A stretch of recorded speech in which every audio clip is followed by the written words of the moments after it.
अब त यसरी हातमा माग्नुहोस्। म हजुरहरूको मित्र हो। हजुरहरूले ठाउँ छोड्नु भयो भने दुश्मनले चाहिँ बिगार्न सक्छ। हजुर चाहिँ ठाउँ छोड्नु है। शत्रु दुश्मन भनेको सबैको हुन्छ, बुझ्नुभयो? शत्रु दुश्मन भनेको सबैको हुन्छ। यसरी हातमा दिएको खुला गर्नुहोस्, तपाईँलाई बिगार्न नसकोस्।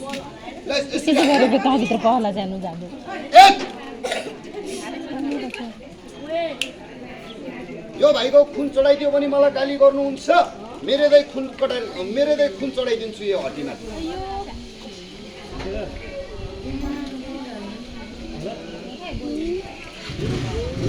एकचोटि सबैले हातमा दिएको खुला गरिदिनुहोस्।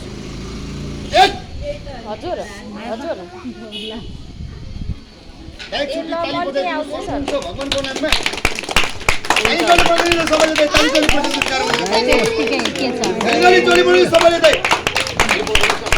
भयो ए दाइ काटेर त देखाइ।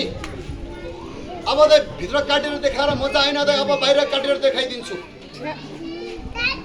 ताली बजाउनु दाइ। भयो यो हानेको चुपी मैले देखाउनु सकेन भने मेरो दाइ टाउको यहाँनिर छिनाल्नु होला। यो चुपीलाई मैले बाहिर देखाउनु सक्यो भने मेरो दाइ टाउको नछिनाल्नु होला। हात जोड्छु, मैले हात काटेको यहाँनिर।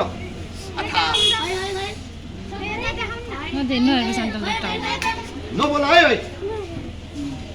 नरिसाउनु, मैले यहाँनिर अब यो चुपीलाई म बाहिर निकालिदिन्छु है। भाइ बस त 1 2 3। दिदीलाई अलिकति बाटो छुनु मिल्छ। अनि आफ्नो ठाउँमा बसेर हेर्नु है। अनि आफ्नो ठाउँमा बसेर हेर्नु है। दाइ आउनुहोस्, आफ्नो ठाउँमा बसेर हेर्नुहोस् है। ठाउँमा छोड्नु है, आफ्नो ठाउँमा बसेर हेर्नु है। भयो अब यो चुपीलाई म बाहिर निकालेर देखाउँछु।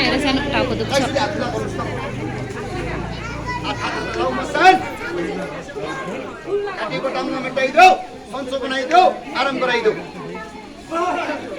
यही दाइ चक्कुले हात काटेको। अब दाइ मेरो टाउको नछिनाउनु होला।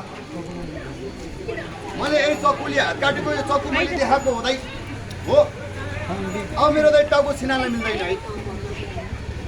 अब भाइ बहिनी, दिदी बहिनी, आमा बुवाहरूसँग म एउटा दाइ कलाकारको नाताले म एउटा सानो सहयोग माग्छु। 30-50 रुपियाँ, 30-50 रुपियाँ छ भने मलाई सहयोग गर्नुहोस्, छैन भने सहयोग नगर्नुहोस्। यो भाइलाई सहयोग गर्नु पर्ने रहेछ भनेर अनुहार लुकाएर चाहिँ नभाग्नु ल। हजुर 30-50 रुपियाँ छ भने दिनुहोस् न ल। 30-50 रुपियाँ छ भने ल दिनु होला। सानो सहयोग गर्नुहोस् है। दिनलाई गाह्रो नमान्नु होला। खाउनु छोड्नुहोस् है दाइ। 1 2 3। दिने मान्छेले हजुर मलाई 1000 दिन्छ, 500 दिन्छ। हातमा गर्नुहोस् न हजुर। 30-50 भनेको हराम जान्छ। 30 रुपियाँ दिनुहोस् न। अङ्कलले दिनुभयो, दाइले 50 दिनुभयो ल हजुर।